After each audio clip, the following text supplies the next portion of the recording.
பெண் வழக்கறிஞர்கள் என்னை பார்த்து கண்ணடித்தார்கள். என்ன காரணம்? எதற்காக தெரியுமா? உச்சநீதிமன்ற நீதிபதி வெளியிட்ட செய்தியால் உச்சக்கட்ட பரபரப்பு. ஆட்டம் கண்டு போன தலைமை நீதிபதி. வணக்கம் நண்பர்களே. முன்பெல்லாம் நீதிமன்றம் என்பது மிகவும் ஒழுக்கமாக நேர்மையாக இருந்து வந்தது. ஆனால் இப்போது அங்கேயும் லஞ்சம் ஊழல் என்று தலைவிரித்தாட தொடங்கிவிட்டது. அதே போன்று பெண் வழக்கறிஞர்களும் நீதிபதிகளும் கூட அடிக்கடி சர்ச்சைகளில் சிக்கிக் கொள்கிறார்கள். இந்த நேரத்தில் உச்சநீதிமன்ற நீதிபதி மார்க்கண்டே கட்ஜு என்பவர் வெளியிட்டுள்ள ஒரு செய்தி நீதித்துறை வட்டாரத்தை பரபரப்புக்கு உள்ளாக்கி இருக்கிறது. அவர் கூறுகையில், முக்கியமான வழக்குகள் குறித்த விசாரணைகள் நடைபெறும் போது சில பெண் வக்கீல்கள் தங்களது அந்த வழக்கில் வெற்றி கிடைக்காது என்று தெரியும் போது என்னை பார்த்து கண்ணடிப்பார்கள். இதற்கு என்ன காரணம் என்றால், அவர்களுக்கு சாதகமான தீர்ப்பு சொல்ல வேண்டும் என்பதற்காகத்தான் இதை செய்வார்கள். அதனால் அவர்களின் கண்களை பார்த்து பேசுவதற்கே பயமாக இருக்கும் என்று சொல்லி சில பெண் வக்கீல்களை அவர் சுட்டிக்காட்டி குற்றம் சாட்டியிருக்கிறார். இப்படி ஒரு செய்தியை நீதிபதி மார்க்கண்டே கட்ஜு வெளியிட்டிருப்பது உச்ச நீதிமன்ற பெண் வழக்கறிஞர்கள் மத்தியில் பரபரப்பை ஏற்படுத்தியிருக்கிறது. இதற்கடுத்து பெண் வழக்கறிஞர்கள் கூட்டமைப்பு மார்க்கண்டேய கட்ஜுவின் இந்த சர்ச்சை கருத்துக்கு கண்டனத்தை தெரிவித்துள்ளார்கள். அதோடு நிறுத்திக் கொள்ளாமல், நாங்கள் எங்களது வாதத்தில் வெற்றி பெற வேண்டும் என்பதற்காக அதில் தீவிரம் காட்டுவோம்.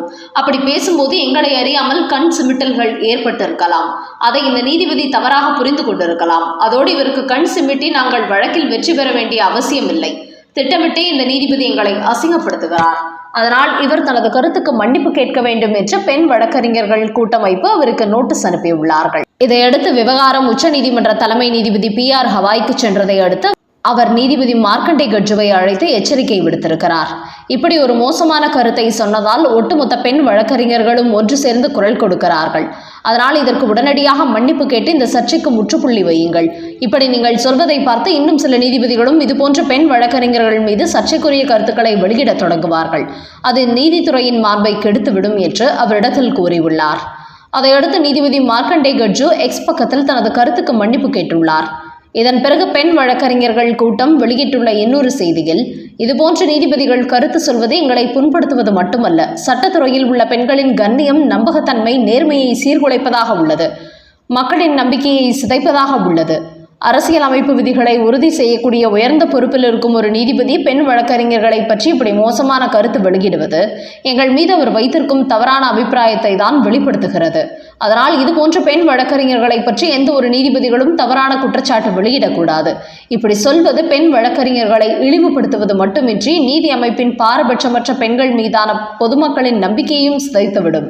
அதனால் உயர்ந்த பொறுப்பில் இருக்கும் நீதிபதிகள் வார்த்தைகளை கவனமாக பேச வேண்டும் என்றும் பெண் வழக்கறிஞர்கள் கூட்டமைப்பு ஒரு செய்தி வெளியிட்டிருக்கிறது. அடுத்த செய்தி. நான் பல்டி அடிக்கிறேனா? அண்ணாமலை கொடுத்த விளக்கம்.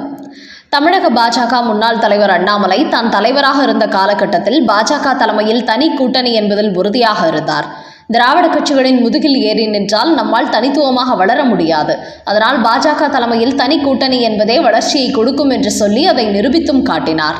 ஆனால் கடந்த மக்களவைத் தேர்தலில் எதிர்பார்த்த வெற்றி கிடைக்கவில்லை என்பதனால் தமிழ்நாட்டை பொறுத்தவரை அதிமுக போன்ற கட்சிகளுடன் கூட்டணி வைத்தால்தான் பாஜகவுக்கு வெற்றி கிடைக்கும் என்று பாஜக மேலிடம் மாற்றி யோசிக்க தொடங்கிவிட்டார்கள். அதனால் தான் தற்போது அதிமுகவுடன் கூட்டணி அமைத்து சட்டமன்ற தேர்தலை நோக்கி பாஜக பயணித்துக் கொண்டிருக்கிறது. அதற்காக மத்திய அமைச்சர் அமித்ஷா அடிக்கடி தமிழகம் வந்து செல்கிறார். ஆனால் இந்த நேரத்தில் தான் தலைவராக இருந்த காலகட்டத்தில் எடப்பாடி பழனிசாமியை கடுமையாக விமர்சித்த அண்ணாமலை இப்போது தேசிய ஜனநாயக கூட்டணி சார்பில் கடுமையாக தேர்தல் பணியாற்றி எடப்பாடி பழனிசாமியை முதலமைச்சராக்க வேண்டும் என்பது நமது கடமை என்று கூறுகிறார். இந்த அளவுக்கு அண்ணாமலை பல்டி அடித்து விட்டார் என்று சிலர் சோசியல் மீடியாவில் கருத்துக்களை பதிவிட்டு வருகிறார்கள்.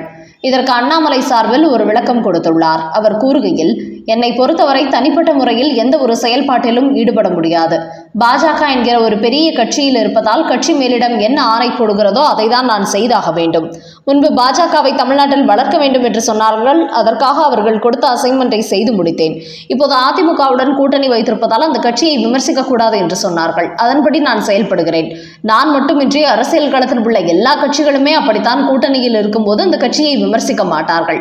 கூட்டணி மாறிவிட்டால் விமர்சிப்பார்கள். இப்படித்தான் அரசியலை போய்கொண்டிருக்கிறது. அப்படி இருக்கும்போது கட்சி மேலிடத்தின் ஆணைக்கு எதிராக செயல்பட முடியாது. அதன் காரணமாகவே அதிமுகவுடன் பாஜக கூட்டணி வைத்திருப்பதால் டெல்லி மேலிடத்தின் கட்டளைக்கு கட்டுப்பட வேண்டிய கட்டாயம் எனக்கு ஏற்பட்டிருக்கிறது. மேலும் முன்பு திராவிட கட்சிகளுக்கு எதிராக என்னை அரசியல் செய்ய சொன்னவர்களும் டெல்லி மேலிடம்தான். இப்போது அதிமுகவை அனுசரித்து செல்ல வேண்டும் என்று சொல்பவர்களும் அவர்கள்தான். அதனால் என்னுடைய நிலைப்பாடு என்பது தனிப்பட்ட நிலைப்பாடு அல்ல. டெல்லி பாஜகவின் நிலைப்பாடு என்பதை அனைவரும் புரிந்து கொள்ள வேண்டும். அரசியலுக்காக அந்தர்பல்ட்டி அடிக்கும் பழக்கம் எனக்கு கிடையாது. அதோடு எனது தலைமையில் ஒரு கட்சி இருந்தால் அதில் நான் தனிப்பட்ட முறையில் முடிவெடுக்கலாம். ஆனால் நான் ஒரு தேசிய கட்சியில் நிர்வாகியாக இருப்பதால் என்னுடைய தனிப்பட்ட விருப்பு வெறுப்புகளுக்கு இடமில்லை. கட்சி என்ன சொல்கிறதோ அதை செய்து முடிக்க வேண்டிய கடமை எனக்கு இருக்கிறது. அதனால் என்னுடைய இந்த செயல்பாட்டை என்னுடைய தனிப்பட்ட முடிவாக யாரும் எடுத்துக்கொள்ள வேண்டாம். பாஜக மேலிடத்தில் முடிவாக எடுத்துக்கொள்ளுங்கள் என்று அண்ணாமலை தன்னை விமர்சிப்பவர்களுக்கு ஒரு விளக்கம் கொடுத்துள்ளார். அடுத்த செய்தி. வாட் ப்ரோ, அடக்கி வாசிங்க ப்ரோ. விஜய்க்கு எதிராக போஸ்டர் ஒட்டிய திமுக. நடிகர் விஜய் தனது கட்சியின் 2வது மாநில மாநாட்டை மதுரையில் நடத்திய போது முதலமைச்சர் மு.க. ஸ்டாலினை மிக கடுமையாக கலாய்த்தார். அவர் பேசும்போது ஒரு தவறு செய்தால் அதை தெரிந்து செய்தால் அவர் கபட நாடகம் மு.க. ஸ்டாலின் அங்கிளாக இருந்தாலும் விடமாட்டேன் என்று பேசினார். அதோடு, அங்கிள், உங்களுக்கு மனசாட்சி என்று ஒன்று இருந்தால் என் கேள்விக்கு பதில் சொல்லுங்க அங்கிள். உங்கள் ஆட்சியில் ஊழல் இல்லாமல் இருக்கிறதா? சட்டம் ஒழுங்கு ஒழுங்காக இருக்கிறதா? பெண்களுக்கு பாதுகாப்பு இருக்கிறதா? சொல்லுங்க மை டியர் அங்கிள். டாஸ்மாகில் 1000 கோடி ஊழல் செய்துவிட்டு அதை மூடி மறைக்கும் நீங்கள் பெண்களுக்கு 1000 ரூபாய் கொடுத்தால் மட்டும் போதுமா அங்கிள்? பாதுகாப்பு கொடுக்க வேண்டாமா? வாட் அங்கிள், இது ரொம்ப ஓவர் அங்கிள் என்று மு.க. ஸ்டாலின் குறித்து அங்கிள் அங்கிள் என்று பேசி கடுமையாக கலாய்த்தார் விஜய். இதனால் திமுக தரப்பு கடும் அப்செட் ஆகிவிட்டார்கள். ஒரு மாநிலத்தின் முதலமைச்சர் 50 ஆண்டுகளாக அரசியலில் இருப்பவர். நேற்று அரசியலுக்கு வந்த விஜய் அவரை இப்படியா கிண்டல் செய்வது என்று கடுமையாக கொந்தளித்தார்கள். இந்த நேரத்தில் தற்போது திமுகவின் மதுரை மாவட்ட இளைஞரணி விஜய்க்கு எதிராக ஒரு போஸ்டர் வெளியிட்டுள்ளார்கள். அதில் ஓவர் ப்ரோ, இது ரொம்ப ஓவர் ப்ரோ, அடக்கி வாசிங்க ப்ரோ என்கிற வாசகம் இடம்பெற்றுள்ளது.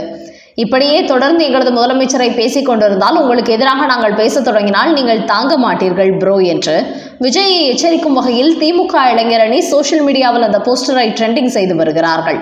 அந்த வகையில் இதுவரை விஜய்க்கு எதிராக எதுவும் பேசாதீர்கள், நாம் பேசினால் அவர் இன்னும் வேகமாக வளர்வார் என்று திமுகவினரை தடுத்து நிறுத்தி வைத்திருந்தார் மு.க. ஸ்டாலின். ஆனால் இப்போது விஜய் எல்லை தாண்டி மு.க. ஸ்டாலினை கடுமையாக கலாய்த்து விட்டதால் அவருக்கு எதிராக திமுகவினர் வெளியிடும் கருத்துக்களுக்கு அவர் தடை போடவில்லையாம். அதனால் தேர்தல் நெருங்க நெருங்க திமுகவுக்கும் தமிழக வெற்றி கழகத்துக்கும் இடையே கடுமையான மோதல் நடக்கும் என்பது தெரிய வந்துள்ளது. திடீரென்று அடக்கி வாசிக்கும் டாக்டர் ராமதாஸ். பாட்டாளி மக்கள் கட்சியில் டாக்டர் ராமதாஸுக்கும் அவரது மகனான அன்புமணிக்கும் இடையே தொடர்ந்து அதிகார மோதல் நடந்து வந்தது. 2 பேருமே போட்டி போட்டு பொதுக்குழு கூட்டம் போட்டார்கள். அதோடு கூடிய சீக்கிரமே அன்புமணியை கட்சியிலிருந்தே தூக்கிவிட்டு தனது மூத்த மகன் காந்திமதியை அந்த இடத்துக்கு டாக்டர் ராமதாஸ் கொண்டு வந்து விடுவார் என்றும் செய்திகள் வெளியாகி வந்தன. ஆனால் கடந்த வாரம் வரை அன்புமணிக்கு எதிராக ஆவேசமாக பேசி வந்த டாக்டர் ராமதாஸ் தற்போது அமைதியாகிவிட்டார். இதற்கு என்ன காரணம் என்று பாமக வட்டாரங்களில் விசாரித்த போது டாக்டர் ராமதாஸ் திட்டமிட்டபடி தனது மகள் காந்திமதிக்கு கட்சியில் முக்கிய பொறுப்பு கொடுத்தால் கட்சியை கண்டிப்பாக உடைத்தே தீர்வது என்று அன்புமணி முடிவெடுத்து விட்டாராம். இதற்காக புதிய கட்சி தொடங்க தனது ஆதரவாளர்களுடன் அவர் ஆலோசனையும் நடத்தியுள்ளாராம். அப்படி அவர் புதிய கட்சி தொடங்கினால் கண்டிப்பாக 3/4 பேர் அவர் பக்கம் சென்று விடுவார்கள் என்பதும் ராமதாஸுக்கு தெரிந்துவிட்டதாம். அதனால்தான் இந்த விஷயத்தை இன்னும் சீரியஸாக கொண்டு செல்ல வேண்டாம். அது மட்டுமின்றி தனக்கு எதிராக அன்புமணி வழக்கு தொடர்ந்தால் மாம்பழம் சின்னத்தை முடக்கி விடுவார். அதன் பிறகு தேர்தலையே சந்திக்க முடியாத நிலை ஏற்படும் என்று டாக்டர் ராமதாஸ் அச்சத்தில் இருப்பதாக பாமக வட்டாரங்களில் கூறுகிறார்கள்.